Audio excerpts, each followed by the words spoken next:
Hello, good afternoon. Blessed Sunday afternoon po sa inyo. Hi sa mga magjo-join. Share lang po natin ang live natin so that many people can join us and can watch po sa napaka-interesting topic ng finale RSL Peeps Collab for today, which is early intervention focusing on parent involvement. So hello po sa mga magjo-join. Wait, share lang muna tayo. Share the page. And the live pala.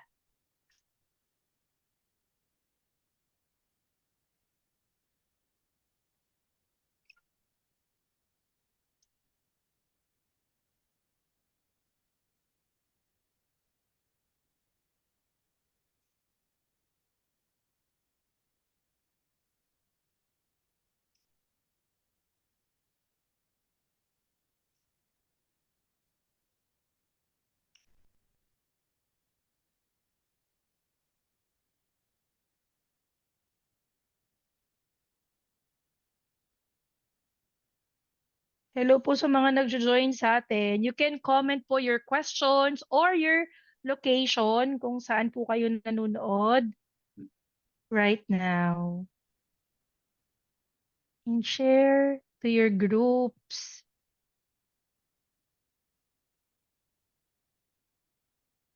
Ayun, ayaw na niya akong pag-post.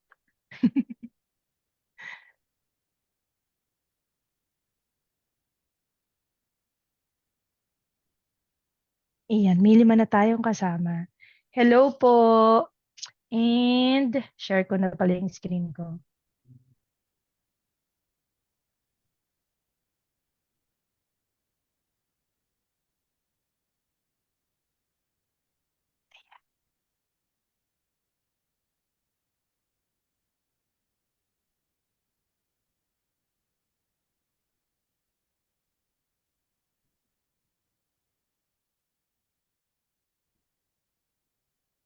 Okay.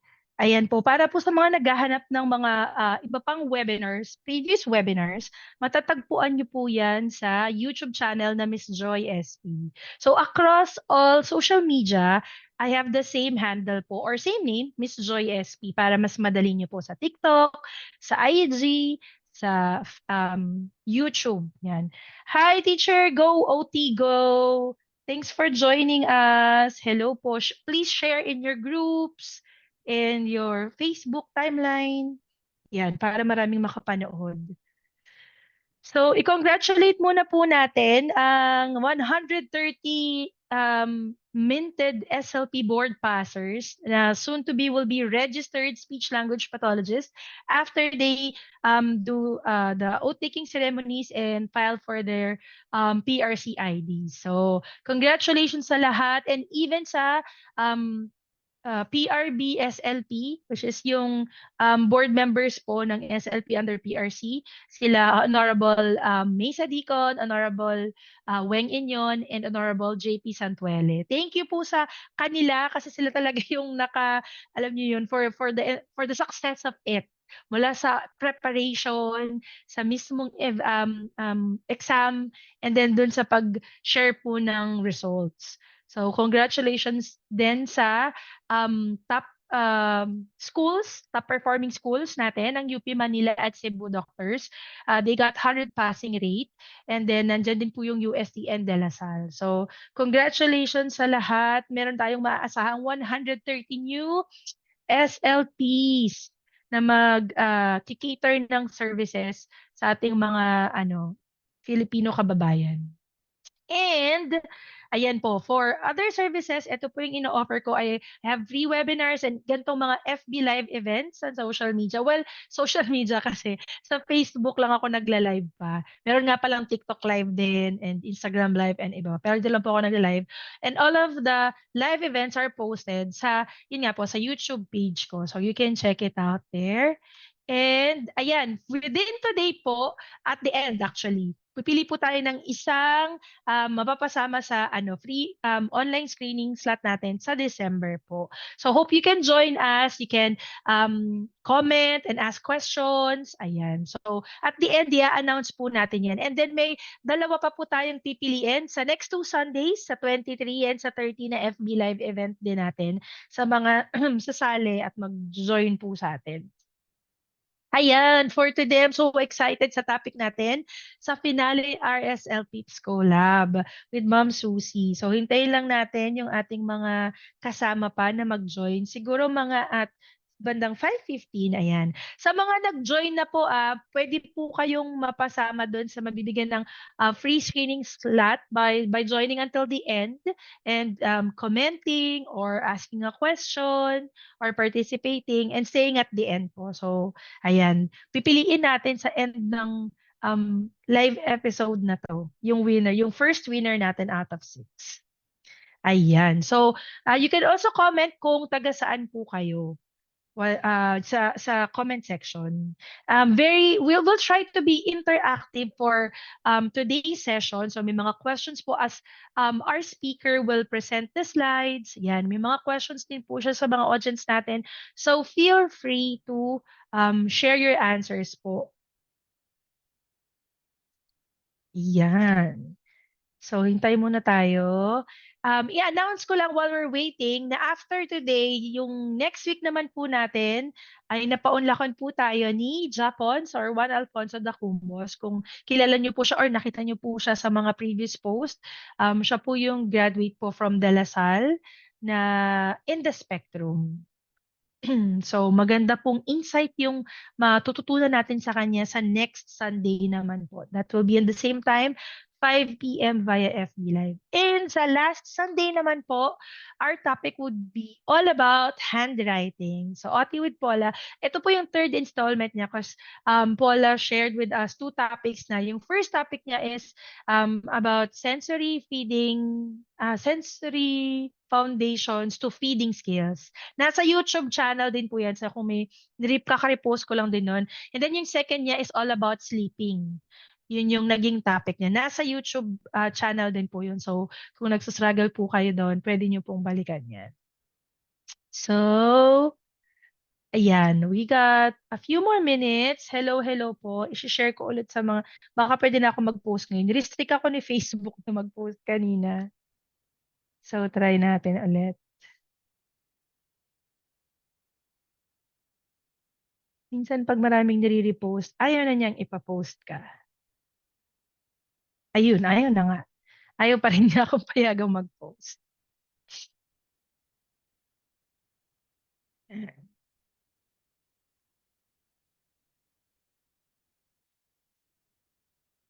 So anytime meron po kayong question sa part ng discussion natin, pwede niyo pong i-type ang inyong question or comment po or clarification. So we'll just start with 3 minutes na lang to go. I'll introduce our speaker for today. Ito pala yun. Yung gagamitin ko. Okay. So, ang atin pong nagpa-unlock sa atin para sa finale RSL Peeps Collab ay si Miss Susilyn E. Pascual or Teacher Susie to her clients. And isa po siya sa Registered Speech Language Pathologist sa Quezon City Kabahagi Center for Children with Disabilities. Or for short, kung narinig niyo po, QC Kabahagi Center. Ayan. She supervises speech language pathology interns from the University of Santo Tomas, Department of Speech Language Pathology, and De La Salle Medical and Health Sciences Institute. Diyan po sa QC Kabahagi Center. So, dalawa pala. Yung mga from USC interns and from LaSalle interns natin. She is a graduate of both BS Speech Pathology and Master in Rehabilitation Science Speech Pathology from the College of Allied Medical Professions, University of the Philippines, Manila. So, she has dedicated her career not only to serve those in need, but also to further improve and uphold the SP profession in the country. Sobrang Truth. Totoo po. Si Ma'am Susie, she has served as a member of the Board of Trustees of the Philippine Association of Speech Language Pathologists, or PASP, from 2022 to 2023. And after that, immediately after serving as the president of the same association from 2020 to 2021. So kung naalala niyo po yung period na yan, super challenging times because pandemic yan. Si Ma'am Susie po ang president. Ay, vice president, sorry. Vice president. And then, she's also a special lecturer for both undergraduate and graduate students in CAMP until 2019. She's also a part owner of Core Skills Therapy Center, where she supervises speech pathology interns from CAMP, UP Manila. She also gives regular or quarterly early intervention seminars to parents of the Down Syndrome Association of the Philippines. So she has received her training as augmentative and alternative communication specialist, or AAC specialist, um, prompt prompts for restructuring oral muscular phonetic targets, and for MNRI, dynamic and postural reflex pattern integration, and MNRI, oral facial reflex integration 1 and 2. And yung last one is MNRI, tactile integration. She's also a Hanen Center's More Than Words, It Takes Two to Talk, and Talkability Parent Training Program certified.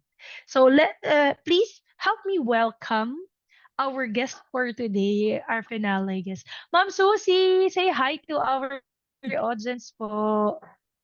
Good afternoon sa inyong lahat. Maraming salamat sa pag-imbita sa akin. Siyempre, I cannot say no to you. Ayan. Oh, Medyo namali ka lang. Nauna, sorry. nung Sorry po. pandemic, yes, I was the president. Immediately, di ba, 2020, 21. And then immediately after, as board of trustee, yung 22 to 23. Okay, so nagkabaliktad ng Oo. sequence. Thank Years you for the before, years before yung naging vice ako. Ayun, challenging. Okay. Ma'am, you can share your screen na po ah. Alright. So I can start. Yes po. Okay. So iyon, magandang hapon po kung sino man po yung nanonood sa amin ngayon. Gusto kong maging interactive siya, gano'n. Tatanungin ko kayo, tatanungin ko din si Teacher Joy. Tapos gusto ko kasing hindi masyadong formal yung yung dating para at least kumbaga you're learning from me, learn din kami ni Teacher Joy from all of you, ganyan. So ang naisipan namin na topic ngayon would be focusing on early intervention. Paano kayo as parents na makakatulong sa inyong mga anak. So, okay.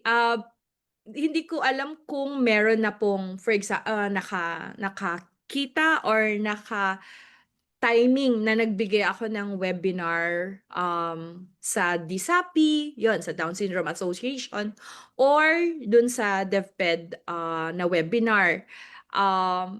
Baka meron kayong mapansin na meron kasi ako mga paboritong kailangan pinapaalala whenever I do the webinar or even the seminars. Kasi importante po yon na inyong kumbaga maintindihan. So, yon. Pero tingnan niyo na lang po kung paano yung buong episode na 'to na tinatawag nating early intervention. Alright, so ang ano po natin, parang outcomes natin or ang expectations natin ngayong araw na 'to ay para maintindihan natin what early intervention is. I'll make it short and sweet.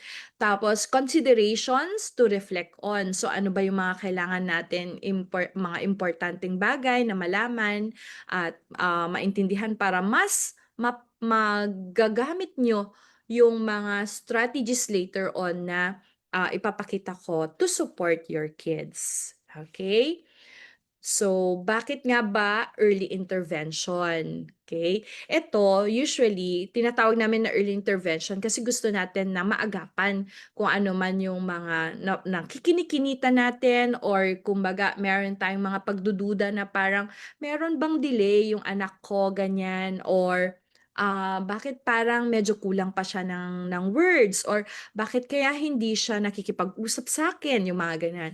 So, Ang early intervention ay mga services na naka-design para masuportahan yung mga bata as early as possible. So yun yung kumbaga pinaka cue natin ha. Early as possible when the brain is most adaptable. Meaning, very, kumbaga, para siyang sponge, di po ba? Kung nakapanood kayo ng mga series siguro on discussing about the brain plasticity, yung mga ganyan. Yung period na sabihin natin mga 0 to 3 and even it extends up to 5 years, yun yung period na very very pa puwede ko bang sabihin absorbent yung mga brain ng mga bata, 'di ba? Parang Totoo. mabilis nilang ma-pick up kung ano yung mga nakikita nila, gano'n, or yung mga na-experience nila sa paligid. And then, ang early intervention na tinutukoy ko dito ngayon ay more of family-centered. So, malaki talaga yung role ng parents or ng mga caregivers doon sa, pagfa-facilitate or pag-stimulate ng mga anak niyo o yung mga bata. Okay. Tapos ano po ba yung pinaka-benefit nito? Siyempre dahil mas maaga nabigyan ng intervention or naagapan, maganda yung outcomes. And usually po 'pag, na-timingan yung kumbaga maganda yung pagkaka-timing dun sa mga concerns ninyo dun sa mga anak niyo. Later on, when they go to school, 'pag nag-aral na sila, nag-formal education, mas nakaka-survive na sila. Mas, mabilis na silang mag-adapt doon sa kung ano yung expectation sa kanila sa mga schools. Okay. Okay pa po ba tayo diyan? Okey. Ma'am Susie, yun talaga yung ano, yung sobrang if I will emphasize talaga 'no, yung pinaka-benefit talaga is better outcomes if you think about it po. Kasi the more that we delay talaga, the more na lumalaki po yung gap and yung mga skills na hahabulin. Kasi 'di ba, as we all know, habang tumatanda po tayo, mas tumataas yung expectations and the things na, kailangang magawa natin. So kapag, we tend to choose yung waiting game, sayang talaga yung panahon na naghihintay tayo ta's wala tayong nasisimulan. Oo. Alam mo, yung isang dahilan minsan, based dun sa experience ko 'no, kasi medyo matagal-tagal na din tayo nag-practice, ayan.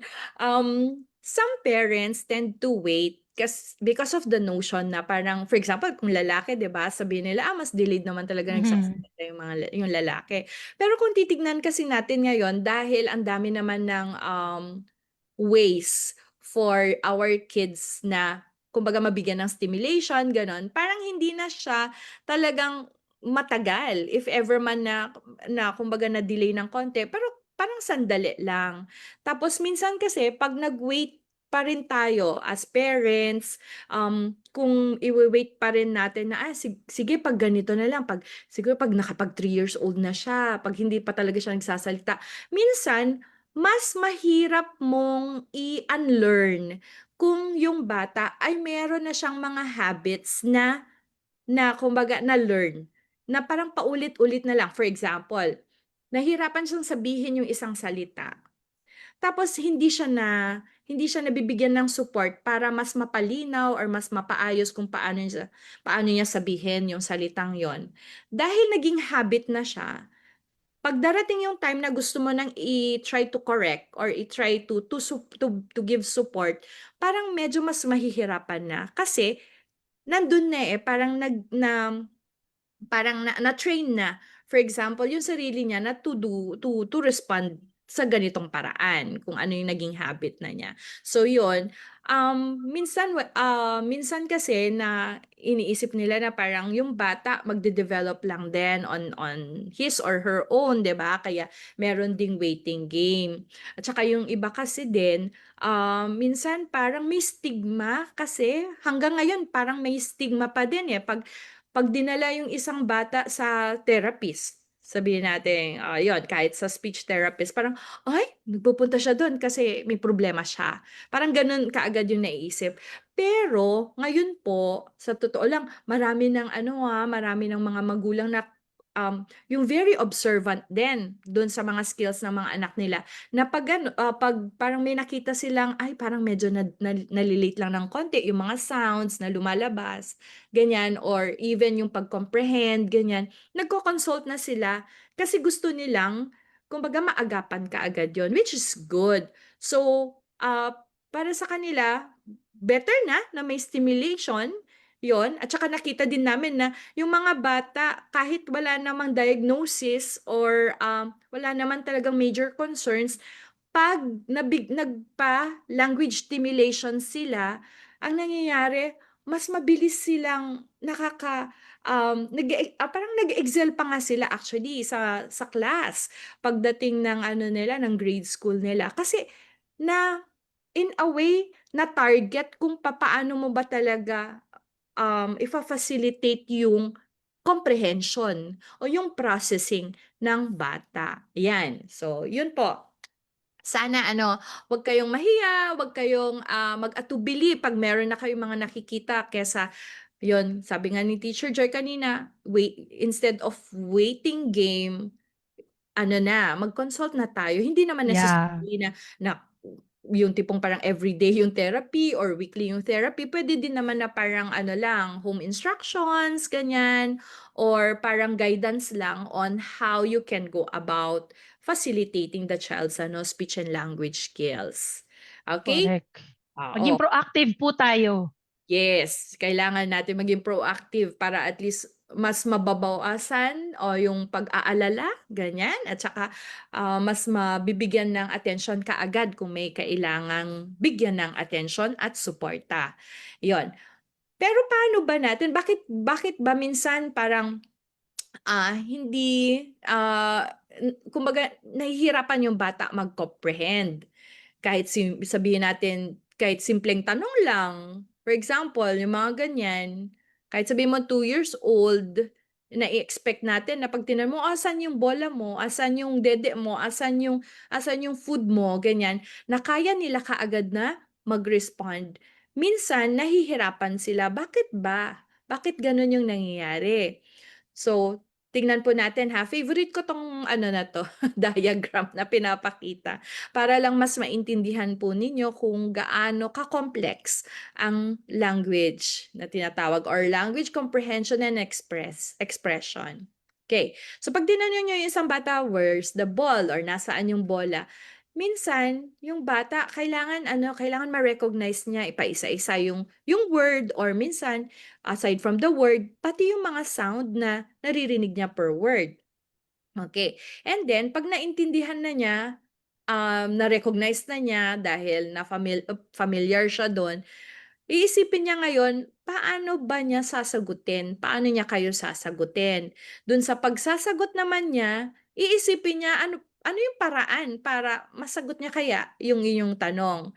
Tapos minsan, siyempre 'pag mga younger pa, hindi natin sila i-expect na isulat, 'di ba? Isulat kung saan, puwedeng ang i-expect natin ay ituro nila, or kung kaya na nilang sabihin kung, kahit isang word lang gano'n, ive-verbalize po nila. And then, kung inisip naman niya, "Oh, sige sabihin ko na lang." Bago pa niya masabi, kailangan i-organize pa rin niya yung utak niya para kumbaga mapagsama-sama niya ano ba yung mga sound na kailangan niya para makabuo siya, and then maraming possibilities kung paano niya sagutin ito. Puwede din nagko-combine na sinabi niya yung word tapos itinuro pa niya, gano'n, or puwedeng lapitan lang niya. That's still a form of communication. That's still a response from the child. So, kung titignan po natin itong diagram na 'to, lahat 'yan magmula sa pagkarinig niya at inintindi niya yung tanong hanggang sa ditong part, inisip niya na kailangan niyang sabihin yung sagot tapos binuo niya yung sagot niya, lahat 'yan language skills. Tapos yung pagbibigkas po niya mismo, nung sagot niya, doon na pumapaloob yung sa speech skills. Kasi titingnan na natin kung maliwanag ba, naiintindihan ba ng kausap niya yung isinagot niya. So yun po. So very heavy talaga for us na speech language pathologist, very heavy yung sa receptive and expressive language. Kasi gusto natin magkaroon ng communication skills yung mga bata na mapabuti yung kanilang communication skills. Pero sa larangan or sa area ng early intervention, bago pa sila talaga makapag-communicate or bago pa talaga sila makapagsalita, usually kailangan munang ma-develop yung kanilang engagement or yung awareness po nila na may kausap, may kumakausap po sa kanila. Kailangan din ma-develop na marunong silang makipag-interact sa inyo or sa ibang tao, yung gano'n. Bago nila talaga puwedeng sabihin or puwedeng ituro kung ano yung mga sinasabi nila. Okay. So, dahil nabanggit ko na ang early intervention ay nakapaloob sa mga 0 to 3 or a little bit beyond, ganyan. Gusto ko lang pong ipakita ano ba usually yung expected natin na mga skills 'pag in terms of receptive language 'no. Usually the 2 to 3 year level, yan yung parang may rapid increase ng comprehension ng bata. Tapos minsan kahit hindi niyo directly na tinuturo sa kanila, narinig lang nila, may nakita lang sila sa bahay, nakita nila kayo, na may ginawa kayo, may sinabi kayo, gano'n. Parang tumatatak sa kanila, 'yan. Tapos minsan or minsan meron pa rin silang 'pag sumagot sila parang may jargon, pero kumbaga nababawasan naman na 'to. 'Pag sinabi nating jargon, ito yung mga parang may sarili silang salita na tinatawag natin. 'Yon, na parang, "Ay, para siyang nagge-German," or, "Ay, para siyang nagcha-Chinese. Ay, parang parang hindi ko maintindihan, parang paulit-ulit yung sinasabi niya pero walang nabubuo." Parang gano'n. 'Yan yung mga, samples ng parang jargons or unintelligible words na tinatawag. Tapos, habang mas tumatanda pa sila, mas dumadami talaga yung mga naiintindihan nilang mga salita. Tapos nakaka-comprehend na din sila ng mga sentences at saka mga, compound sentences, complex and compound sentences. Tapos sa larangan naman ng, pagsasalita mismo na o yung expressive nila, marami-rami na ang kanilang words na nakakaya. So may rapid increase up to 900 words. Minsan nga it's beyond 900 words, eh. Kasi talagang 'pag very stimulable yung environment ng bata talagang at tapos mabilis siyang maka-pick up ng mga words, talagang madami madami kung bibilangin natin yung mga words niya. Tapos, mahilig din sila na nagde-describe kahit naglalaro sila, talagang sinasabi nila kung ano yung ginagawa nila. Tapos kinukuwento din nila kung ano yung mga experiences nila.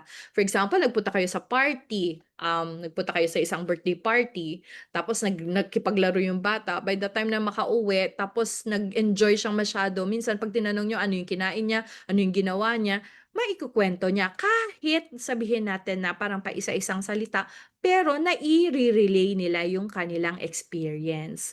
Yun po yung, magkaiba yung tanong ka lang ng tanong tapos may choices kang binibigay, kesa yung 'pag tinanong mo, "O kumusta yung party? Nagustuhan mo ba yung party?" Tapos yung bata nagkuwento na nagkuwento. Kasi kumbaga ano na, spontaneous na yon. Tapos parang galing talaga sa kanya yung pagde-describe niya, hindi niyo na kailangan bigyan pa ng mga choices. Yon, hindi siya naka-rely doon sa mga choices na binibigay niyo.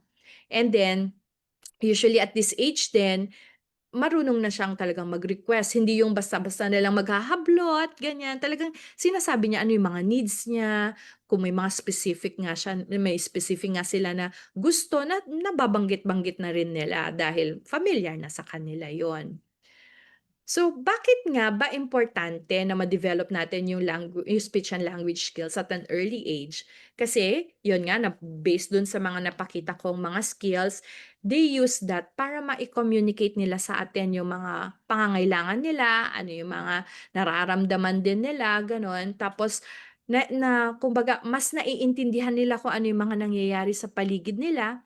And to some extent, para na din silang parang nakikipagkuwentuhan, nagkakaroon na sila ng conversation sa atin. Kahit sabihin natin konti lang yung exchange, pa isa-isang salita lang, pero kumbaga nakikipag-usap. Yan, nakikipag-usap sila sa atin. Hindi yung kinakausap mo, tinalikuran ka na, nilayasan ka na. Pero kumbaga, talagang nagstay sila doon. Tapos nagko-contribute din sila.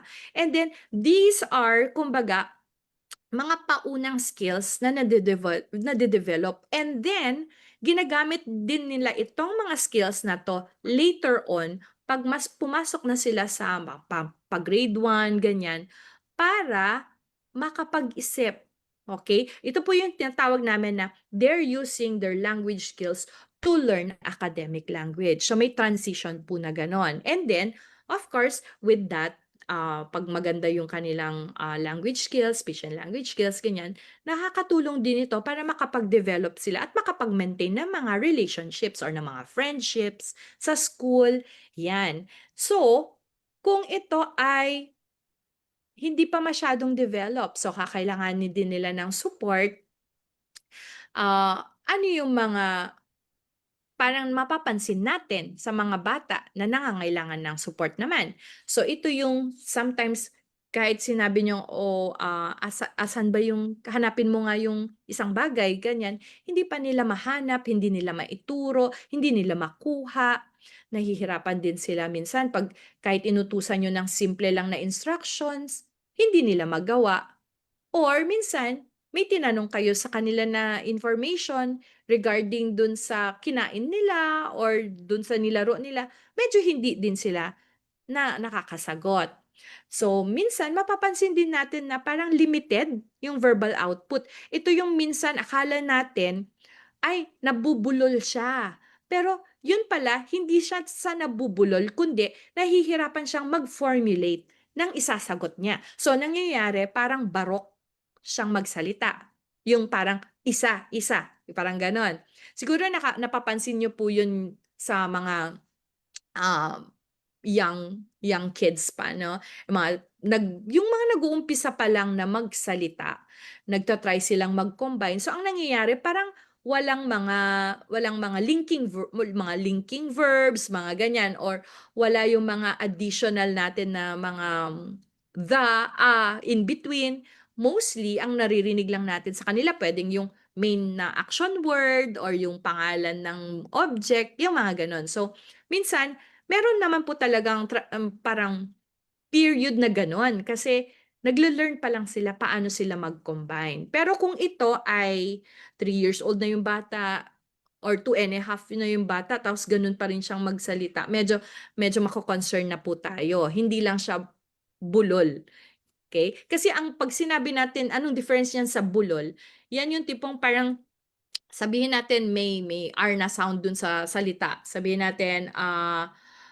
ano ba 'to, rabbit, nagiging wabbit. Kasi nahihirapan silang banggitin yung R na sound. Pero kung ibang abit-abit 'pag gumanon na siya or something like yung bit, mga gano'n. Tapos parang nag-struggle sila, puwedeng hindi na siya as bulol lang yung concern nung bata. Okay. So minsan, dahil sa nahihirapan silang mag-express sa sarili nila, minsan mapapansin natin parang nag-a-act out na lang. So kung hindi na nila kayang gawin, parang biglang it's either iba yung ginagawa or nag-a-act out parang to the point na parang nagta-tantrums na kasi hindi na kayo nagkakaintindihan.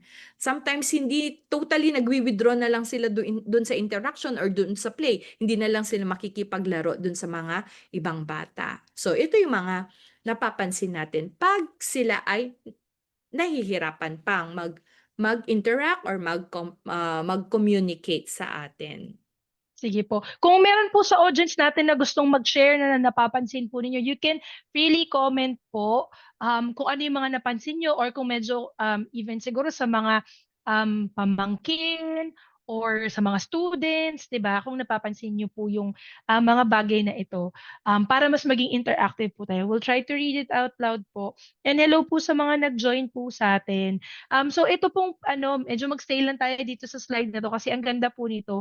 Lalo na dun sa mga parents or even mga teachers na kinukutuban na, pero not so sure, 'di ba? So ito po may mga signs po tayo, may ano yung parang, magko-confirm sa'tin na parang kailangan na ng support or baka kailangan may i-bring up na tayo sa mga parents.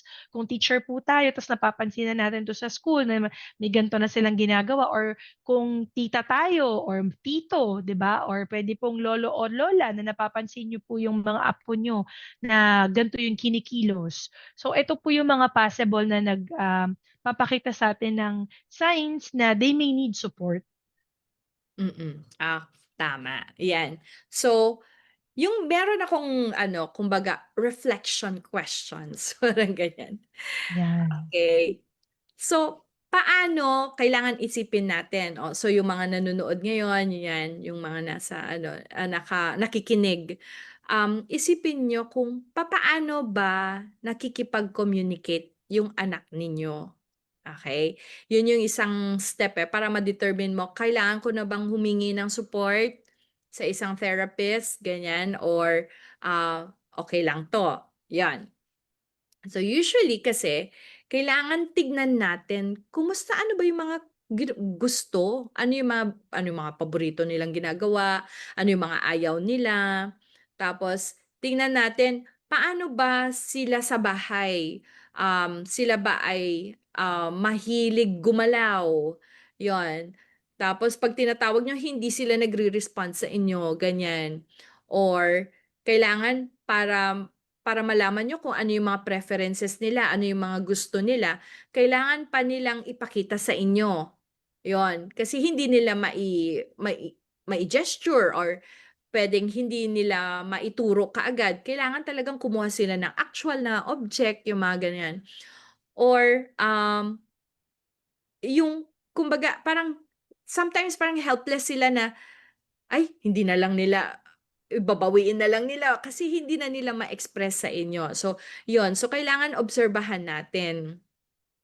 Tapos, kailangan din natin tignan paano ba yung napapansin nating learning style ng mga anak natin. Meron akong nilagay po dito na 4. Yung isa, okay, the first one is the rote or yung tinatawag nilang rote or gestalt. Okay, meaning eto yung tipong parang, ginagaya lang nila yung sinasabi ninyo or nasasabi sa kanila. Tapos tama naman, nagagamit naman nila sa context, sa tamang context, yon. Um, pero kumbaga, parang ano lang, ang nangyayari, parang kung ano lang yung itinuro niyong pattern, yun lang talaga yung nagagawa nila. Okay. Yung isa ay mga visual learners. 'Pag sinabing visual learners, kailangan talaga nila ng mga pictures para maintindihan, para makapag-attach sila ng meaning dun sa naririnig nila. Yung iba naman, hands-on learners. So, kailangan talagang na experience nila. 'Yun. So, for example, paano ba mag-play, paano yung mag-cut ng dough or mag-roll ng dough. So, naiintindihan nila 'pag merong dough, tapos gagawin nila na, ganito pala yung feeling nito, ganito pala mo i-roll para makapaggawa ka ng, sabihin natin, ng string or ng log type na dough, yung mga gano'n. And then, um merong isang klase, the auditory learners, pero they hardly learn through auditory means lang kasi talagang 'pag younger, pang early intervention, talagang ano sila, kailangan lahat ng modalities. May nakikita sila, may naririnig sila, may nahahawakan sila. So, hardly ito auditory learners, more of mag-a-apply na siguro sa atin na medyo hmm, mas may edad na kasi at least kaya na natin i-visualize dahil meron na tayong prior knowledge. Pero yung mga bata, mga learning pa lang at saka mga mas nagiging aware pa lang sa paligid nila, hindi pa nila kaya yung as in purely auditory, yung presentation ng mga, concepts na tinuturo natin sa kanila. Okay, 'yan. And then, yung isa kong gustong, parang i-emphasize at this point is, i-try niyong isipin kung nasaang stage yung bata yung anak po ninyo in terms of communication. So naglagay ako dito ng 4 questions. Yung isa, 4 questions meaning 4 levels din yan. Yung first one is, are they just discovering what's happening around them? Tapos kumbaga instead of na mag-respond sila, nangyayari nagre-react lang sila. Kasi wala pa silang kapasidad to verbalize kung ano man yung na-experience nila. Pangalawa is, are they beginning to send messages without using words? So pag sinabi natin without using words, pwedeng may ibang paraan like mag-gesture sila or hindi naman necessarily as in pulidong-pulido na gesture. Hindi, kahit simpleng gumanon lang sila dahil gusto nila pala kumain, gano'n. O nilagay nila yung fingers nila sa mouth, gano'n. Or minsan, yung mga ibang bata dahil nakikita nila yung straw, minsan 'pag ang signal nila parang gusto nilang uminom, nakagano'n lang sila dun sa bibig nila, tinuturo nila yung bibig nila. Okay. And then the next stage would be, are they starting to use single words? Okay. Kasi the moment na yung bata nag-transition from gesture to single words, tapos naengganyo siya na nagsasalita na, parang kasi na-find na niya yung voice niya eh. So parang, wow, this is something na parang, ay, amazing na parang nagsalita pala ako pag nasabi ko, ay, mas mabilis mag-respond sa akin yung tao sa paligid ko, parang gano'n. So, 'pag naengganyo na silang gano'n, more likely na mas madami na silang ginagamit na words. And then, siyempre kasunod po niyan, nagwo-word combinations hanggang nagse-sentences na sila, hanggang talagang frequent na yung ano, yung exchange ng information. So, ito lang yung kahit ito lang yung medyo pansinin natin for the younger kids, dun yung makikita kung nasaan ba yung stage ng kanilang, development ng communication skills nila. Alright? Okay. Punta po tayo dun sa next reflection question. How do you affect your child's communication? So dito naman, gusto kong tingnan ninyo kung anong klase kayo na parang communication partner. Okay. Paano kayo nakikipag-interact dun sa inyong anak? Okay, meron akong 6 diyan na sample roles, okay. Kayo ba yung director? Parang 'pag sinabi nating director, "Oh, you do this. Oh, gawin mo 'to. O kunin mo 'to." O ganyan. So, parang minsan parang nawawala yung opportunity na parang makipag-exchange yung bata kasi inuutusan lang ng inuutusan. Meron din yung tinatawag namin na tester role. Eto yung tipong parang, "Oh, ano 'to, ano 'to?" Ganyan. Na minsan nakakalimutan natin hindi pa pala na ituturo sa kanila, tinanong na natin kaagad. 'Yan. And then yung isa naman, entertainer role. Dahil, gusto natin na parang madami silang absorb na concepts, yung minsan hindi na tayo tumitigil kasi parang continuous yung continuous yung parang pasok ng mga concepts na binibigay sa kanila. Parang nangyayari nagiging entertainer na tayo, nagbibigay lang tayo ng information. Yung isa naman, yung helper role.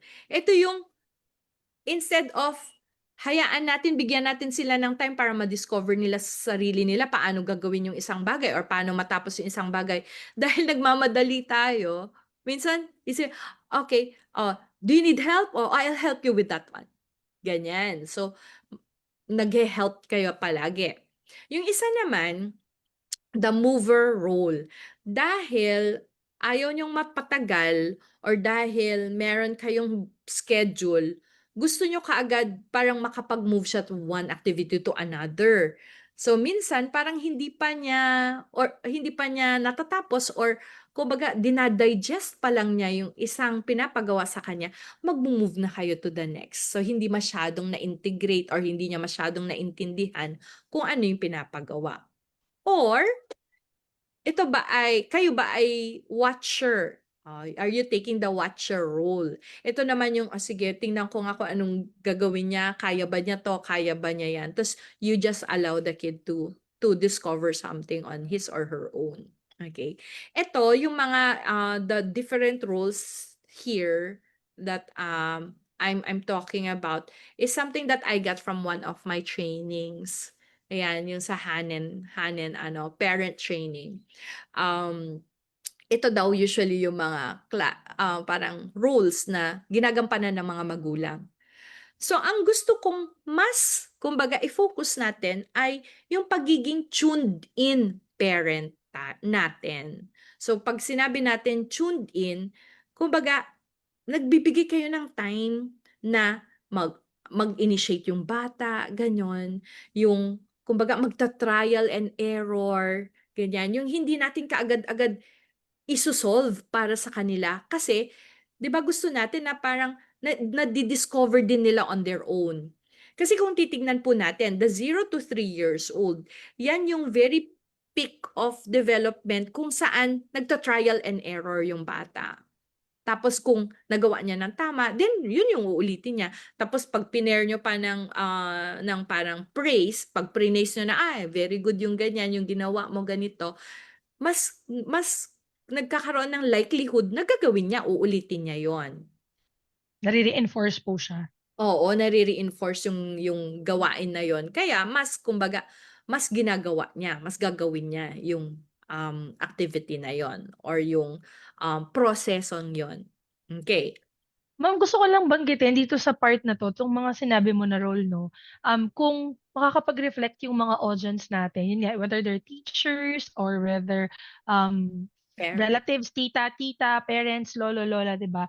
Makakapag-reflect sila kung, saan sila minsan nagpe-play. Puwedeng more than one by the way, puwedeng minsan ang mood mo, director ka, utos ka ng utos. Tapos at some time naman dahil nga gusto mo ng matapos 'to, ikaw na minamadali mo na siya. So, hindi po 'to yung parang isa lang yung role mo, puwede po tayong magpapalit-palit ng role, pero puwede po kayong mag-reflect kung ano ba ako dito sa mga 'to, saan ba ako mas nagfi-fit in pagka-communicate ko yung bata, or yung apo ko or yung student ko po. Tapos pansinin din po natin kung hindi po kayo maka-relate, baka po masyado naman po silang nase-spend ng time sa gadget. Yun po yung isang red flag na rin, eh. So, 'di ba, 'pag 'di ka masyadong maka-relate dito, ay bakit kaya? Baka dahil puro screen time yung nangyayari na nagba-babysit sa kanila, kaya hindi mo maisip na, "Eh, parang hindi naman ako 'to lahat ng 'to, wala." So, yung double check, tignan niyo po gaano po katagal siya sa screen, 'di ba? Ano po yung access na meron siya sa gadget, sa tablet, sa TV, 'di ba? Kaya hindi niyo mahanap kung anong role ba kayo dito. Oo. Ayun, ma'am. Oo, totoo 'yan. So, talagang minsan, nagpapalit-palit kung ano yung role depende dun sa, may pupuntahan kami so ganito, ganyan, ganyan, 'yon. So, usually mas ina-advice nga natin 'di ba sa mga parents natin na hina-handle na 'pag meron silang activity na gagawin, yung talagang meron silang time, yung mag-ano sila, magse-set aside sila ng time na hindi sila nagmamadali para talagang ma-enjoy nila yung activity at ma-enjoy din nung bata yung ginagawa niya. Okay. So next, reflection. Okay. So ano ano na din ang pwede niyong gawin sa bahay. So papunta na tayo sa exciting part. Correct. Okay. Bago niyo isipin kung ano yung magagawa niyo, gusto ko din isipin ninyo ano ba usually yung routine niyo as a family. Kailangan kasing i-consider 'yan. Ano yung schedules niyo on a daily basis? Bakit importante 'yan? Kasi, 'pag kayo for example nag-avail na ng services ng mga therapist, it's applicable for whether mag-OT kayo, mag-PT kayo. Kailangan maisip niyo, saan niyo later on maipapasok yung time na kayo naman yung magpa-practice sa bahay. Kasi kumbaga, "Ay nakalimutan ko ilagay dito." Yung usually ano ba yung 'pag i-chart natin, as in sobrang maliit lang yung percentage ng time talaga na nagugugol niyo with us as a therapist. Pero yung most of the time ng bata kung hindi pa siya nag-school ay nasa bahay. So parang kung meron kayong, routine talaga, may ginagawa yung bata, meron kayong ginagawang schedules para sa kanila, makikita niyo talaga kung paano niyo ayusin na mas kumbaga language rich yung inyong routine, okay. Ano ibig sabihin ng language rich? Na kahit sabihin natin, kahit, maglilinis lang kayo ng bata, puwede niyo pa ring ipasok yung mga concepts, ganyan. Puwede niyo siyang patulungin sa mga gawaing bahay, yon.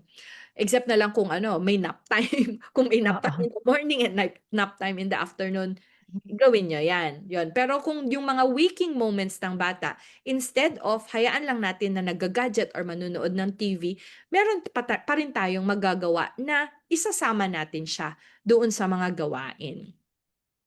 Okay. So, isipin din natin yung mga factors na kailangan natin, i-consider. Like 'pag nagturo tayo, make sure natin na developmentally appropriate. Akma ba doon sa age ng bata? Akma ba doon sa, interest ng bata? Okay. So, important ba 'to para sa bata? Important ba sa kanya yung mga gagawin niyo? Okay. Ang isa pa is, mabilis nyo ba itong maipapakita sa kanila or maide-demonstrate, especially yung mga actions or baka mamaya gusto nyo, kailangan maintindihan niya yung paano yung feeling ng sadness, ganyan. Pero kumbaga ito medyo mga complex pa kasi 'pag mga emotions. So unless na-experience talaga nila yung actual, then mahirap natin ipakita, "Oh, this is by just showing a picture." Tapos ano pa lang siya, 2 years old, "Oh, this is sad." Gano'n. Puwede niyang matutunan as, ime-memorize lang. Pero yung Mm. talagang mararamdaman kung ano ang sad, mga gano'n, mas magandang maituro natin or mai-target natin yung mga yon 'pag nandun sa sitwasyon. Mas tatatak yun sa kanila. Okay. Next, ano yung mga concepts na ituturo nyo or na iniisip nyo ngayon na ita-target ay, useful o makabuluhan ba sa kanilang pang-araw-araw na gawain? Or baka mamaya pang one time lang yon, yon. So, yun yung mga kailangan natin i-consider. And then, sinasama ko yung skills ng bata. Kasi may mga ibang bata na iniisip lang natin, "Ay, bakit ba hindi siya makapaggaya?" Yun pala, meron pa siyang ibang, pangangailangan like yung mga motor planning, gano'n or coordination. Yun pala minsan kaya walang boses kasi hindi niya mapagsabay yung tipong 'pag bumuka yung bibig niya ay dapat ilalabas din niya yung hangin, yung mga gano'n. So, yun yung mga kailangan natin i-consider. Tapos minsan, kahit sabihin natin yun lang yung napansin natin, kailangan ipa-check din po natin sa ibang specialist kasi baka mamaya yung problem na yon ay motor planning related. Tapos yung motor planning na problem na yun pala ay hindi lang sa bibig, kundi sa buong katawan. So, minsan isipin natin, "Ay naku, ang lampa-lampa ng batang 'to." Yung ganyan, 'di ba? Pero yung pagiging lampa pala niya ay dahil na kung minsan hindi siya aware na parang meron na siyang mag-step over, gano'n. Tapos hindi niya napansin, 'di natapilok siya, gano'n. Or minsan, hindi niya maplano sa sarili niya na kailangan niya palang iangat yung paa niya para maka-step over siya, yung mga gano'n. So, yun ay ano naman po yun, sakop ng OT, pero nire-relay ko lang kasi Yes po. dun sa mga experience natin, 'di ba, Teacher Joy, hindi naman Yes. dahil sa nahihirapan silang magsalita ay ano na, naka-center na lang dun sa oral area or dun sa mouth nila or dun sa breathing nila. Minsan, kasama din yung mga gross motor, even as simple as yung pagtalon nila minsan, mapapansin niyo, hindi maganda yung pagtalon nila. Bakit kaya? Dahil hindi nila ma-coordinate, dahil hindi nila, maplano na kailangan pala nilang mag-bend ng konti muna bago nila parang paano ba 'to, i-hoist yung sarili nila, yung Mm. italon yung sarili nila, yung mga gano'n para makapag-jump sila. So, yung mga gano'n po na mga, sabihin natin parang 'pag titingnan natin simple lang, pero yun pala malaki yung, impact niya dun sa motor oromotor skills nung bata, yun. So, yun Totoo. yung mga kailangan lang natin, Yung isipin yeah, din. ma'am, yung sinabi niyo po, ma'am, sobrang ano, I think parang gusto ko pong i-highlight na, ito po yung gusto natin na parent awareness and education din. Kasi kadalasan yung mga parents, they would have a problem like specific, hindi siya nagsasalita, hindi siya ganito, na related sa speech therapy. So, parang yung logical thinking agad nila, di speech therapy yung kailangan ko, yun yung need ko kasi gusto ko na siyang magsalita eh. Gusto ko na siya na sinasabi na niya yung mga kailangan niya tapos hindi niya nagagawa. Yun po yung pinapaliwanag ni Teacher Susie kanina kung bakit yung importansya po ng collaboration and ng need for referral for other professionals. Kasi nga po, integrated po yung development ng mga bata po natin. So kung hindi niyo pa po nakikita yung yung pyramid po ng developmental skills ng mga bata, yung mga basic and yung pinakauna talaga nila, foundational skills nila, yun nga po yung nakakasakop kadalasan yung mga physical therapist, PT, at occupational therapist or OT. So kung kumbaga minsan yung parents, they just see na hindi, gusto ko na siya magsalita eh. Gusto ko na nasasabi na niya yung mga needs niya 'pag may masakit siya or 'pag may gusto siya. So iniisip agad, speech therapy na agad. Pero sometimes po, yun po yung pinapaliwanag na may mga mas basic pa po na kaya pala sila nahihirapang makapagsalita kasi may yun nga, yung binanggit na gross motor planning or yung motor planning skills nila na lalabas and expertise talaga karamihan ng mas masinsin ng mga OTs po. So sila po yung mas nakakapag-assess ng in-depth sa mga bagay na 'to. Meron po kaming general understanding and even a speech, puwede rin po kaming kumuha ng specialized training to be aware of that. Pero yung yun nga po, kaya po minsan magtataka kayo, bakit kaya ako nire-refer sa OT, eh, gusto ko magsalita siya, eh, gusto ko direkta speech na, eh, sayang pa yung gastos for that. Ako po the way I explain it is, yun nga, may mga foundational skills na maaaring, marami pang butas. Kaya naman hirap pa sila dun sa next level, which is yung pagsasalita, yung pagsasabi ng kailangan nila, yung pag-coordinate na 'pag bumuka yung bibig kailangan kasabay na yung boses nila or how yung specific na, movement ng mga oral structures nila, yung mga gano'ng bagay. So, sabi ko nga po kung yung dun sa mga malalaking movement, kasi sabi ni Teacher Susie kanina yung hindi magawa yung parang lampa kasi nadadapa palagi, hindi makaakyat ng maayos sa hagdanan, gross motor po yun, eh, big muscle movements. Kung dun pa lang sa big muscle movements, nahihirapan sila, mas sobrang pino po ng pagsasalita, mas pino pa 'to sa pagsusulat na ginagawa ng mga bata. Kaya puwede po na kung dun sa mga ibang mas, early developing skills ng mga motor movements nila ay nahihirapan, alam mo yun, magme-make sense kung bakit, ay sa pagsasalita hirap pa po sila. So kailangan ng, other professionals to support us. Ayun, Ye ma'am. Opo. Ayan. So, yun po, So, medyo nasakop nasasakop ko na yung parang pang-early intervention din ng ano, ng pang-OT, pang-ano, pang-PT, gano'n. Pero yun po talaga yung ano, yung importance ng kung you're going for early intervention, there's collaboration. Maganda yung dapat maganda ang collaboration with other interventionist para kumbaga mas makikita niyo na, parang, ito kaya hindi niya nagagawa 'to kasi kailangan talagang i-focus pa itong isang ito kesa yung sabihin natin, gusto kong pumunta sa speech. O sige, tinake po kayo ng speech and with the thinking na dahil ni-recommend din yung ibang, parang interventionist, gagawin din ninyo alongside with that. Pero 'pag dahil sabi niyo speech lang, "Ay hindi ko na gagawin 'yon." Decision din naman po although i-emphasize ko lang po, although decision niyo po yon na, "O sige, I'll just go with the speech," pero the speech can only do as much, okay. Puwedeng ang puwedeng ano dun scenario, puwede din kayo ma-frustrate later on na parang, "Ay bakit ang bagal naman ng speech niya?" Yun pala meron pa ring mga ibang bagay na kailangan din ayusin para mas mapabilis yung pag-improve niya sa speech and language skills niya. Alright. Okay, so are you ready? Having reflected on all those things, okay, kailangan kailangan kasi ano, kaya ko in-emphasize po yung mga gano'n dahil sa aking practice nakita kong very important yon. I've had parents na nasa ibang lugar talaga, so tele lang kami. So, um, kailangan ipaintindi ko talaga sa kanila na ito lang muna yung gagawin, wag niyo akong unahan, ganyan. Kasi baka mamaya hindi hindi pa siya ready for that. Kaya kaya ko din po shine-share sa inyo, kaya ko ini-emphasize sa inyo itong mga 'to, para at least we're on the same page, 'yan. Okay. And ang isang importante na gusto kong i-emphasize kasi 0 to 3, discovering, diyan pa lang sila mas gumagalaw, mas nagiging independent to walk,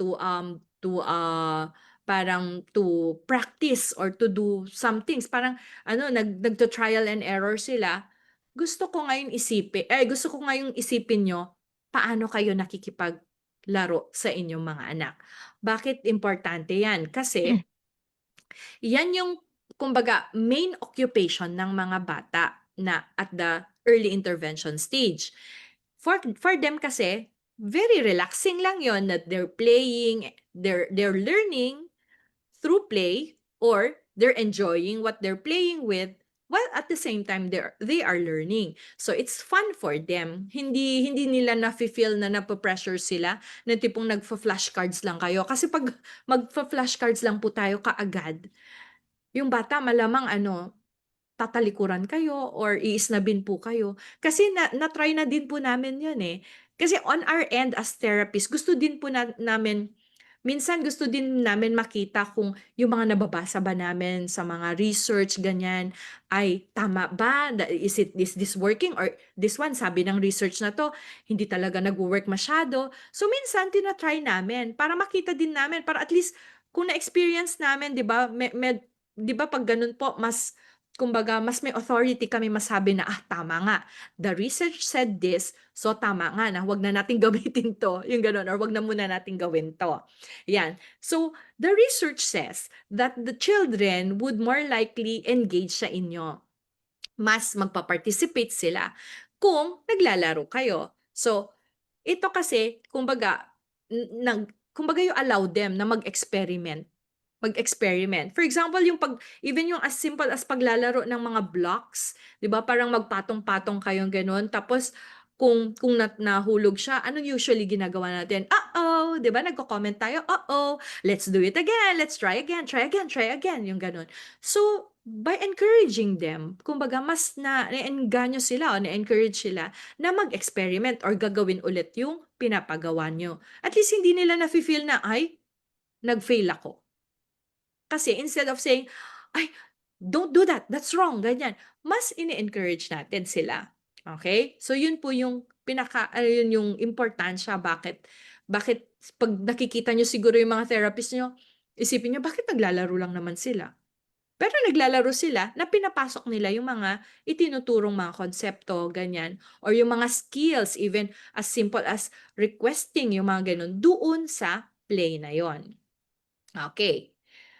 So, maliban sa play, eto na, okay, kailangan yung tinatawag natin na we follow the child's lead. Kasi dito natin makikita ano ba talaga yung interest niya, ano yung mas gusto niya ngayon, ano yung mas gusto niyang gamitin na material. Yon. So, pag sinabi naman natin follow the child's lead, hindi yung tipong parang masusugatan na sila, i-allow pa rin natin. Hindi naman. Lalagyan din po natin ng mga boundaries yan. Pag sinabing follow the child's lead, paano niya ginagawa? So, titingnan o obserbahan natin. The first step dyan is, obserbahan natin paano niya nilaro yung isang laruan. Ano yung ginawa niya dun sa isang laruan? And then, pwede natin i-copy. Okay? After that, pag kinapi natin, tapos ginawa niya ulit at kinapi natin, ibig sabihin ay, nagpe-pay attention siya sa inyo. Nagpa-participate na siya. Then, with that, pwede nyo na ding ipasok kung ano yung sabihin natin bagong action or bagong pamamaraan kung papaano nyo laruin yung isang bagay. Para makita nyo kung gagayahin din niya. And in that way, ibig sabihin, matuturuan nyo na ng iba pang ways of how to manipulate yung mga materials na ginagamit ninyo. Okay? And then, kailangan model. Yung model, nilagay ko dito, model. Okay. Kasi, hindi pa po naman nila alam kung paano talaga i-manipulate yung mga bagay-bagay sa paligid nila kasi they're still learning, they're still discovering. So, kailangan i-model natin kung papaano, for example, papaano nila i-open yung faucet, papaano sila magkuha ng sabon, paano nila huhugasan yung kamay, yung mga ganyan. So, kailangan ipakita natin, okay? When you say model kasi it's ipakita. So, it's not just the actions, ipakita natin yung actions, paano natin ginagawa yung isang bagay, or i-model natin yung words na necessary for for that activity. Ano yung mga words na gagamitin natin, parang anong tawag dun sa mga gamit na kasama doon sa activity natin. So, model the actions and the words. Okay? So, ito pong strategy na to, yung model na yan, hindi po yan mawawala kahit medyo malaki na po sila.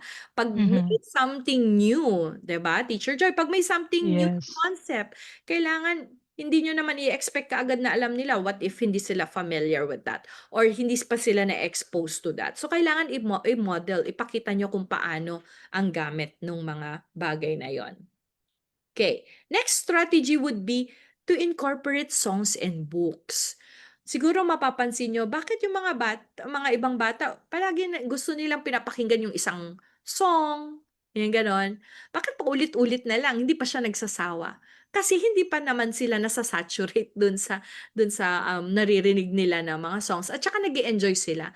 Parang that's also, minsan parang way din nila para ma-regulate nila kung sila ay, for example, um, medyo tawag natin, malikot. Sabihin natin medyo may likot, pero pwedeng may mga songs na nagpapakalma sa kanila. So, yun yung gusto nilang pinapakinggan, pwedeng hinaham din nila, yung gano'n. So, by incorporating songs, mga nursery rhymes, you are also teaching them the words. Okay? You're teaching the words, and pag sinamahan nyo pa yan ng actions, you're teaching them how to do, how to imitate. Okay? How to do imitation. Yan. And yung isa is, usually mas ini-encourage ko yung mga parents to do books eh. Parang kung pwede nga every night before going to bed, mag-book reading kayo. Kahit short lang. Kahit for the younger ones, yung mga wordless. Tinatawag natin na wordless picture books. Yung minsan may mga siguro mga 6 lang na pages yon, tapos more of pictures and then you just describe it, ganon. Para kumbaga, ang focus ng bata ay doon sa mga illustrations. Okay? And then they listen to what you are saying. Okay? Another strategy is kung hindi pa nila kayang magsalita, encourage them to use the gestures. Okay, ituro nila or kahit simpleng ano, imumuestra lang or i-gesture lang nila ng simple.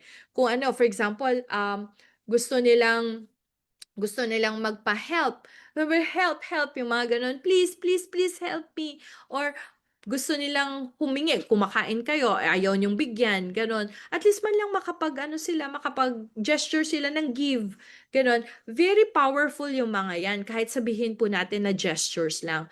Or, yung ituro nila specifically kung ano yung gusto nila, instead of magta-tantrum sila, or instead of magdadabog sila, at least maturuan sila how to point to mga important na gusto nilang mga bagay, ganyan. Or kung ano yung gusto nilang laruin, ano yung gusto nilang kainin, ano yung gusto nilang parang i-discover, yung mga ganyan. At least maituro nila.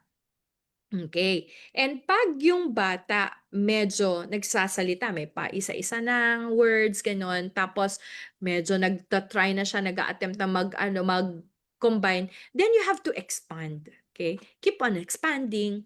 Okay, use phrases, simple combinations, gano'n. Tapos, magpo-provide tayo ng support. Yung support po dito ay pwedeng the use of pictures. So, i-match, kumbaga, dadagdagan natin yung salita with the picture para kumbaga, mas maintindihan pa ng bata kung ano yung sinasabi ninyo. Tapos pwede din pag nag-combine kayo, actually yung picture ng action at saka picture ng object, pwede niyong ipakita para makita nila na parang, pag sabihin natin, "Oh, you want to eat cookie." Eat? O sige, eat tayo ng cookie. Ayun. So parang bago pa man niya sabihin yung next word, pinapakita niyo na para mag-signal yon sa kanya na, ang next niya palang sasabihin ay cookie, yung mga gano'n. And then kung gusto niyo mas kung meron kayong pictures ng picture ng for example ng batang kumakain mismo ng cookie, then puwede niyong ipakita para yung yung individual pictures na yon na 'pag pinag-combine pala, ito yung itsura. Okay, ayan po. May maidadagdag ka ba dun, Teacher Joy? Sa Ang pag-ex ganda po nung ang ganda po nung mga practical na ano, na mga steps po. Tapos, siguro ma'am, parang kung i-synthesize natin yung mga sinabi niyo. Tignan niyo po dito sa part na 'to na nagsa-strategy na kayo actually, puwede niyo pong isipin kung anong role, puwede niyong balikan. So, 'di ba, ano bang role yung mas director role ba 'to or helper role ba 'to? So, mas maa-assess niyo po yung sarili po ninyo. And common thing kasi feeling ko, yung tester role, 'di ba, or director role, yun yung parang feeling ko madalas because parents don't know how to play and interact with their kids, 'di nila napapansin na nagiging director sila or nagiging tester role sila sa ginagawa nila. "O, gawin mo 'to, o sabihin mo 'to." As opposed po dun sa sinabi ni Teacher Susie na mag-observe tayo, follow child's lead, which means kung paano nila ini-enjoy yung isang bagay, we're going to try to engage, follow in that, follow suit, 'di ba? Yun po yun, eh, yung parang sa atin it may not make sense, eh, iniikot-ikot lang naman niya yan, eh, ginaganto lang naman niya. Puwedeng sa atin it doesn't make sense, pero dun sa kid natin, sa perspective and view nila, it's meaningful, it's fun for them. So, so much more kung makikita nila na yung parents, tito, lolo, lola, "Ay, nag-join sa'kin. Ay, gusto niyang gawin yung ginagawa ko." So, 'di ba, nandun yung napo-form po natin yung connection, yung interaction, yung engagement, kasi hindi tayo nag-i-interrupt to direct or to test them or to make them answer something. Nandun tayo to observe and to see how can we be part of what they're doing. Yun, ma'am. Tama. Ayun. So yun, balik-balikan natin, 'yan.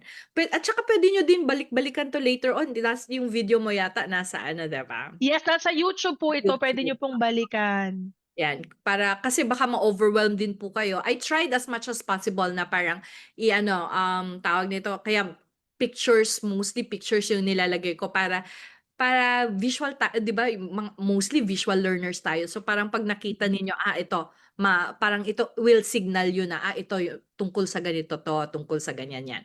Ayan, 'yan. At dahil, ano, Christmas season po ngayon, 'di ba? Yung isinama ko sa strategy 'to, eh, yung 'pag Christmas season, 'di ba, bumibili tayo ng mga pangregalo dun sa mga anak natin, ganyan. We have to learn to choose the toys wisely. Hindi yung tipong parang mga character, palagi na lang mga character toys, tas hindi naman natin ma-manipulate or hindi natin mako-combine with other toys. So maganda na 'pag pumunta tayo sa toy store, 'pag may nakita tayo, isipin natin, "Ano kayang puwede naming gawin ng anak ko?" 'Yan, so iisipin niyo 'yan. Ano kaya yung activity na puwede naming gawin dito sa toy na 'to? 'Yun, kasi, ah, kumbaga dun kayo mapapaisip, bibilhin ko ba 'to or hindi? Masyadong Mhm. mahal, 'yun, masyadong mahal, baka limited lang yung way para ma-manipulate or magamit namin 'tong toy na 'to.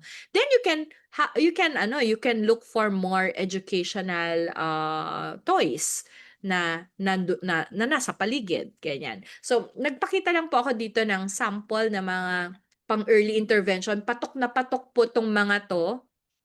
Okay, ito yung mga, may hammer and balls, ganyan. Tapos ang dami yung mga pound, ganyan. O pukpok, o pukpok natin, pukpok yung ball, gano'n. Tapos kung gusto niyo ding isama yung mga colors, mga ganyan, meron din. Tapos yung nag-slide-slide, it goes down, yung mga ganyan. So madami kayong mga concepts na maiisip for just this toy. Okay, and then, yung isa, patok na patok din po 'to, yung mga nag-slice. Why? Because this one mimics yung real life experiences na nakikita nila. So, nakikita nila siguro 'pag nagpe-prepare kayo ng pagkain, nag-slice kayo, gano'n. So, since hindi natin sila mapapalaro ng mga knives, 'di ba? So, by using this, yung mga replica toys, at least ma-experience pa rin nila. mapa-practice pa rin nila paano ba ginagawa yung mga daily activities. And then ito yung mga parang mga miniature na toys. Pero dahil 0 to 3 sila, medyo kailangan mag-ingat din po tayo dun sa gaano kalalaki yung mga toys na ibinibigay natin sa kanila ba. Kasi may mga ibang bata diyan, nag-eeksperimento, nilalagay sa ilong, minsan kinakagat, yun pala nalunok na, yung mga tipong gano'n. So, medyo mag-ingat din po tayo. And Tama then, po. okay. So maliban po sa mga toys, why don't we go out and play outside? Okay? Kung meron pong malapit sa inyo na, malapit na park, ganyan. Puwedeng or meron kayong lugar sa bahay po ninyo, yung mga tipong Pinoy games na magtumbang preso tayo or mag-hopscotch o mag-drawing lang po kayo sa driveway. Hindi niyo po kailangan bumili. Minsan kasi 'di ba parang, Shopee may sa Shopee merong ganitong mats, mga gano'n. Mhm. Puwede din naman dun sa ano lang, puwede dun sa driveway lang Semento. o sa semento, mag-drawing lang, mga ganyan. And then, ball play. Kahit simple na ring lang, yon tapos dun sila magsushoot. Or kung for example, walang ring, tapos dahil maliit pa, dahil bata pa naman sila, pwedeng ang practice natin ng pagsushoot ay pwedeng sa laundry basket, yung mga tipong ganon. Or pwedeng sa mga boxes, dun lang po, okay na yon. So, at meron pa rin nagagawa ng mga activities. Okay. Pero sabihin niyo, paano 'pag yung anak ko ay hindi nakakapagsalita? Last October, meron pong topic si Teacher Joy on AAC. So, usually po kasi, minsan kahit, kumbaga 'pag nakitaan namin yung bata na makaka-help yung may support na ganito muna, yun nirerekomenda na po namin. And, pinakita din last time yung paggamit nga po ng gadget maliban dun sa mga laruan, maliban dun sa mga pictures, maliban dun sa mga gestures. Kasi minsan ayaw natin na for example, yung bata nakakaintindi, mataas na yung comprehension level niya, pero kumbaga sobrang napu-pull down yung expressive skills niya. So, talagang gagawa at gagawa at kami as ano, therapist po, talagang gagawa kami ng paraan na parang ma-support yung expressive skills ng bata. And 'pag nakita namin na may kapasidad naman kayo to use a gadget para lang ma-feel at maintindihan ng bata na, ito yung boses ko pansamantala, then irerekomenda po namin yon. And we've seen it to really work po with a lot of kids namin na yun nga, na for example, wala kayong time na i-follow up sila palagi. Pero dahil meron silang, gadget or meron silang high-tech na device para mapakinggan kung ano yung mga labels, nakaka-help din yun sa kanila na dahil naririnig nila and then nai-imitate nila later on, 'pag kaya na nilang i-imitate at sabihin spontaneously, then kahit hindi na gamitin yung gadget. Okay? 'Yon. So, papunta na po tayo sa pa-ending, 'yan. Mhm. Nabanggit ni Teacher Joy kanina, usually sa reminders ko nilalagay yun, eh. Hindi kami against, okay? Hindi naman kami against sa pag-use ng minsan pag-YouTube or pag-TV minsan, pero ang point lang po namin at ang pinapakiusap po namin sa inyo ay, 'wag niyo silang hayaan or 'wag niyo silang pabayaan na sila lang yung nanonood. 'Yan, sila lang yung nagga-gadget, yung paulit-ulit lang tapos nagso-swipe-swipe lang sila, yung mga tipong gano'n. Kasi puwedeng iba yung natututunan nilang skills dun, yung puwedeng yung parang namamadali lang sila, so later on baka nahihirapan sila to wait, yung mga ganyan. Or dahil gusto nila ng mga, flashing, parang yung mga movements na mabilis lang, baka puwede din kasi yun na parang nakaka-facilitate ng hyperactivity. Kung titingnan natin kasi gusto nila palaging nagmamadali lang.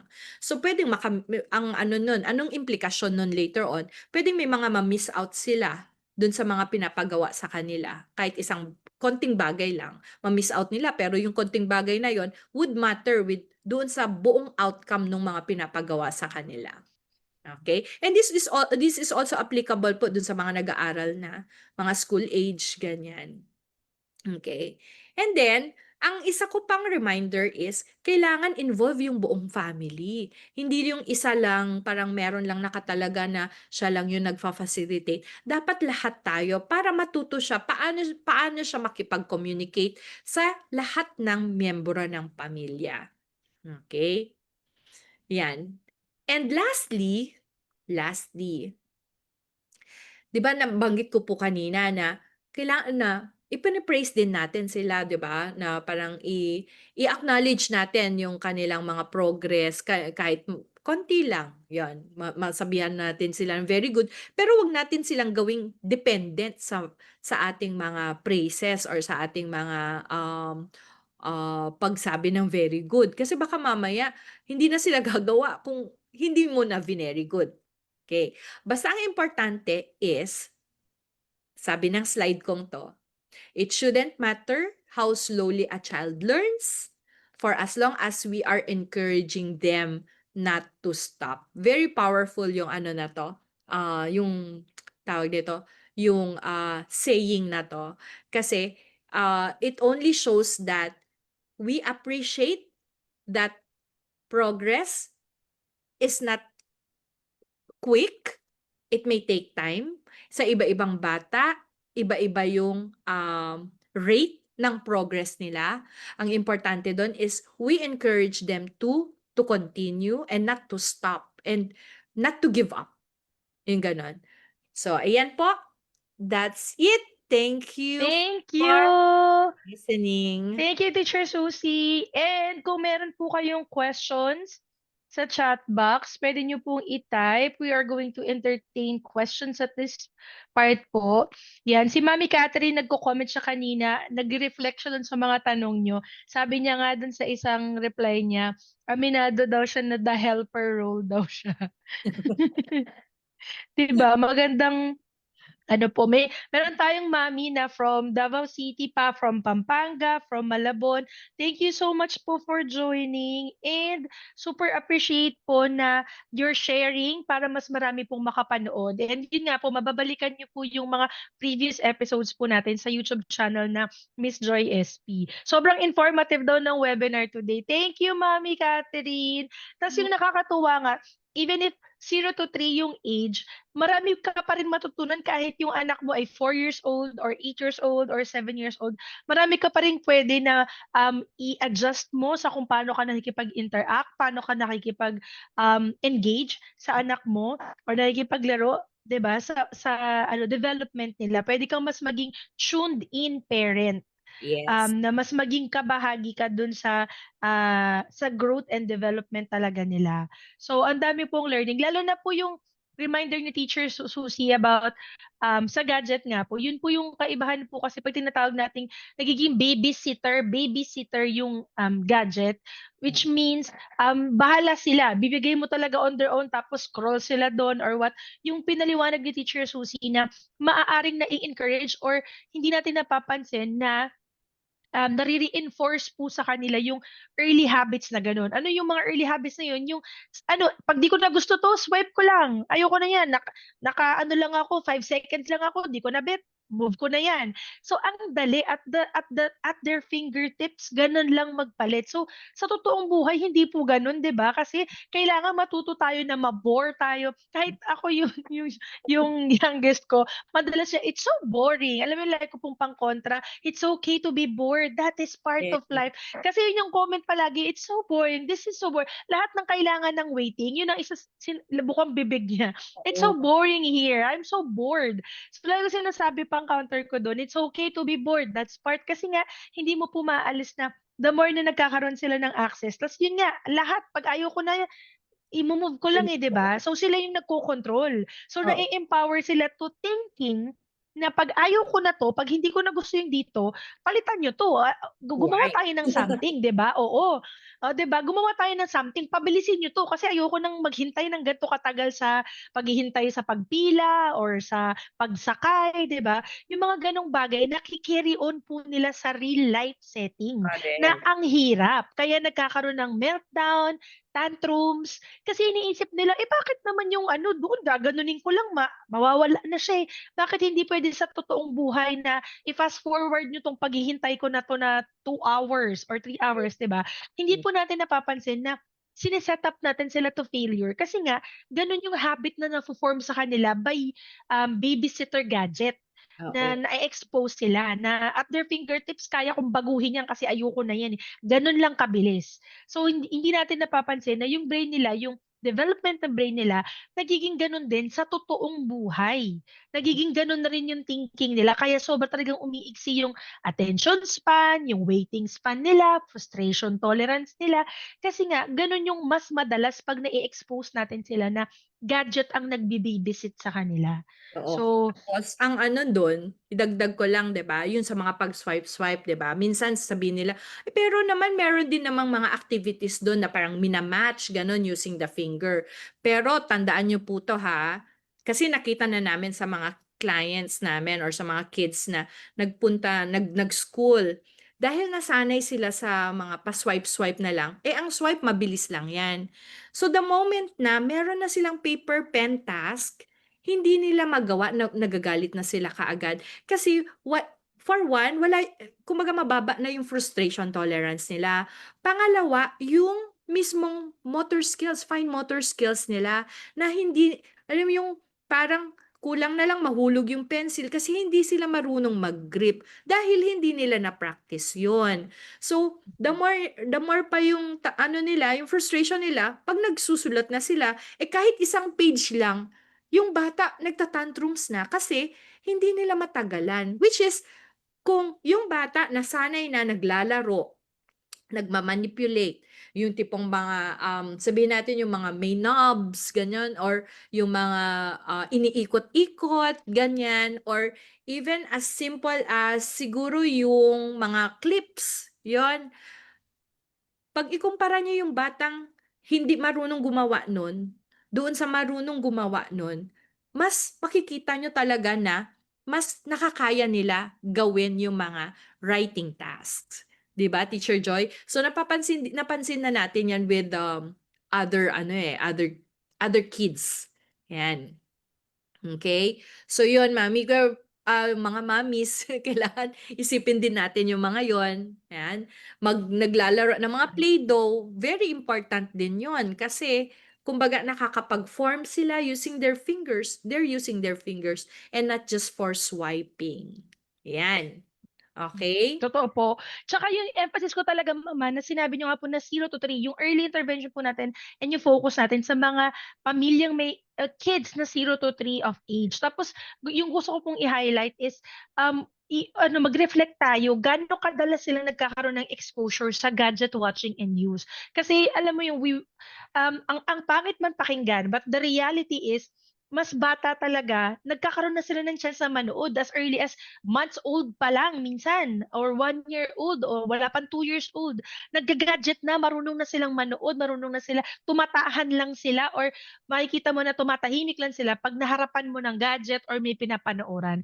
So isipin po natin, parang for short term, okey sa'tin kasi magagawa mo yung mga ginagawa mo, matahimik tayo, pero for long term, problema po yun para sa atin at para sa mga bata. So i-reflect po natin yun kung may kakilala po kayong gano'n, kung meron po tayong ma-encourage na 'di ba, ano yung exposure na binibigay natin at a very young age. At Correct. months old age, at less than 2 years old, 'di ba? Ta's 'pag 3 years old feeling ko ang gagaling na nilang mag-swipe, eh, ang gagaling nila sa gadget, 'di ba? Yung tinatawag na digital natives. So ibig sabihin parang born na sila agad na maging, magaling sa pag-explore, sa diskubre ng anything to do with digital things or stuff, ganyan. Basahin ko lang po yung comment, ni Mami Catherine, sabi niya, "Totoo yan teach, sobrang iksi na po lalo ng attention span ng mga bata." And nag-comment si AB Samson, "Thank you so much po, hoping na meron pa pong maraming free webinars. Super helpful po. We have learned a lot." So gusto ko lang din pong i-share, wala akong nag-ask pa ng question, pero open pa naman po tayo kung may maisip po kayo na gusto niyo pong maitanong.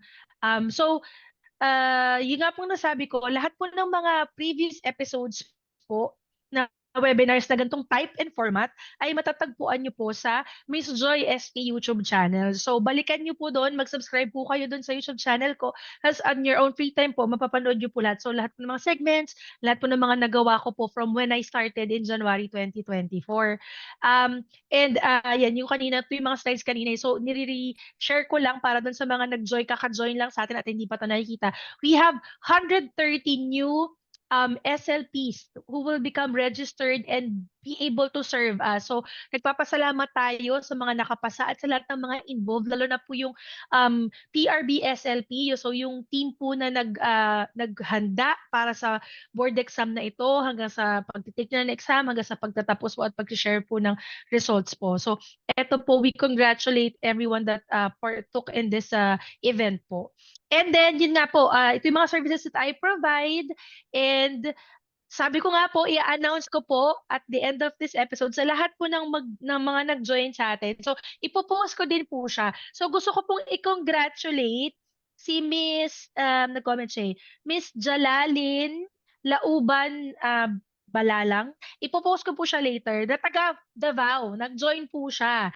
So, kayo po yung first po natin for this event po na makakatanggap po ng free speech therapy online screening slot for December. So, thank you po. And dun sa mga hindi at hoping, meron pa po tayong 2 FB Live events, which is next week. Ayan, ito yung today eh. Ipopost ko po siya sa YouTube, so abangan nyo po siya sa channel ko.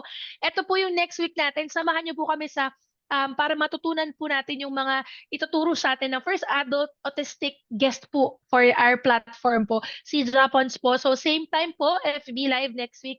And pipili din po tayo at mag-a-announce ng isa pang winner sa free online speech therapy screening slot for December. And ito po yung sa pang third naman, sa last Sunday po ng November, kukuha din po tayo. Ang topic naman natin ay all about handwriting. So sana po, samahan nyo po kami, share po yung mga posts natin, follow and subscribe po. And Teacher Susie, thank you so much. Ang dami, kahit ako, ang dami ko natutunan po dun sa mga shinare po ninyo. Ang dami pong na-refresh. So I really like to thank you po for your time and expertise and for sharing to our audience po, Maraming ma'am. salamat. At thank you din. Thank you, Joy, for inviting me. Tapos, ako naman, kahit isa nga lang yung matulungan ko, masaya na ako. Ang importante doon is, kumbaga may matututunan sila, kahit isang portion lang, isang bagay lang. Kung ang matandaan lang nila ay, oh, hindi mag-gadget, malaking bagay yun para sa akin. And, kumbaga, and we're here naman to help our 'di ba, our parents here the way we can, in every way we can, ganyan. Sige, banggitin ko na rin kasi meron pa kami sa core skills, we're part of the Terra Free program ng UP Camp. Tapos apparently meron pa kaming slots. So yung kung gusto nyo po, pwede nyong i-visit yung ano namin, yung page ng Core Skills Therapy Center. Tas nandun po yung mechanics na yung ano namin is we provide assessment and then pwedeng online. Meron kaming online, meron kaming face-to-face na tipong merong assessment, ganon. Tapos merong program and then may discussion of the program and then may follow-up check with the family 6 months after, yung gano'n. So hindi namin siya ginawa na parang one time ano lang, yung parang ganit today therapy, mag-free therapy tayo tapos magbigay lang ako ng instructions, gano'n. Hindi po yun yung ginawa namin. So iniba po namin yung ano namin, yung pamamaraan namin at this point kasi gusto din namin makita kung ano yung kumbaga kung ano ba yung ano outcome, kung gano'n na parang merong follow through after yung mga gano'n. So, meron pa po Ma'am, kaming free available po siya. Hanggang kailan po siya, ma'am? Para po yung ano, yung pag-take in namin this ano, hanggang mapuno namin yung inalat namin na slot. yung nakalagay doon ano lang 6 yung slots pero nagtatanggap kami ng ano pa ng online din Open pa, yes. Opo. So, pa. pwede po silang mag-message sa page ng core, ano Yes, po, core yes. skills Oo, po. merong ano dun, may link, hindi ko maalala kung ano yung link, pero may link para doon sila dun sila sumagot Sign tapos up. Yes, oo, mag-sign up. And namin. mapupunta sila sa Terra Free. Yes, Okay, sige yes. po. Ta-try Oo. ko pong Kasi i-coordinate yan na-start at oo. i-post sa page ko yan. Kasi Kung yung mga naka-post yan sa oo. core skills niyo, ma'am, Yes, i-repost ko sa page ko, ma'am. yes. Okay, thank you, thank you. Thank you po, thank you. May nag-comment po pala, nagtatanong si Mami Marbet, pahabol question. Hello, Miss Joy. I noticed sa anak ko, whenever he talks, he repeats his first 3 words before niya matapos ang isang sentence. Hindi naman siya ganyan since he learned to talk, pero this year, ganyan na siya magsalita. Lalo na if may mga trivia siya na sasabihin. He is 9-year-old autism and ADHD combined. Normal lang po ba yan? Yung mga first syllables parang gano'n. First 3 words, ma'am. So, word First repetition to, ma'am. Oo, first 3 words. Puwede kasing hindi pa po niya yung isang explanation diyan, puwede kasing dahil gustong-gusto niya yung mga trivia, gano'n. Tapos sa sobrang excitement niya, hindi pa po talaga niya na-o-organize yung thoughts niya, nagsalita na siya. Sana medyo ano po 'yan, medyo obserbahan niyo na dapat hindi 'yan magtagal kasi puwede siyang papuntang yung nag-stutter naman. Correct. Yun na nga din yun din ang kutob ko, Paulit-ulit. ma'am. Yes, oo. So ano po, Yeah. 'pag gano'n, since nakikita niyo may pattern po na gano'n yung pagsasalita niya po 'no, puwede niyong gawin medyo, "Oops," parang, "Okay, oh, breathe," parang gano'n. "Okay, breathe. Oh, think first and then, what is it again?" So, yun, yung parang bibigyan niyo siya ng time para mag-reflect, mag-reflect, para maisip niya muna yung sabihin niya bago bago niyo tuluyang i-allow na sabihin niya kung ano yun. Yan, Thank you tapos po sa i-model din question po, niyo. i-schedule din, Mhm. i-model din po ninyo. Totoo. Thank you po sa question niyo, mami. And yun nga po, yung highlight ko lang dun sa sinabi ni mama, obserbahan niyo po kasi it should not last long. If it will last, kung napapansin niyo na ito, mula nung first time na mapansin niyo siya, kung meron na pong 3 to 6 months, ayun, medyo red flag na po. Mag-seek na po tayo ng professional help. Pero kung bago-bago pa lang 'to, okay, baka kailangan mo lang siyang i-pacing. Yun nga yung pagsasabi ng, yeah, na ano, hinga ka muna, take a breathe, and then, huminga ka muna tapos isipin mo yung sasabihin mo before you say it, ganyan. Dahil baka super excited lang. Pero kung matagal na siya, ma'am, we both recommend to seek professional help po. Mag-inquire po kayo. Yeah. Ayun po. Thank you so much, ma'am. So maraming salamat po. Ipo-post ko na lang po yung details and even this YouTube. God bless you everyone, ma'am. Ma'am Susie, thank you po. Thank you so much for this finale, RSL Always, TikTok. God always bless welcome. everyone po. Bye po. Good night. Bye. Good night.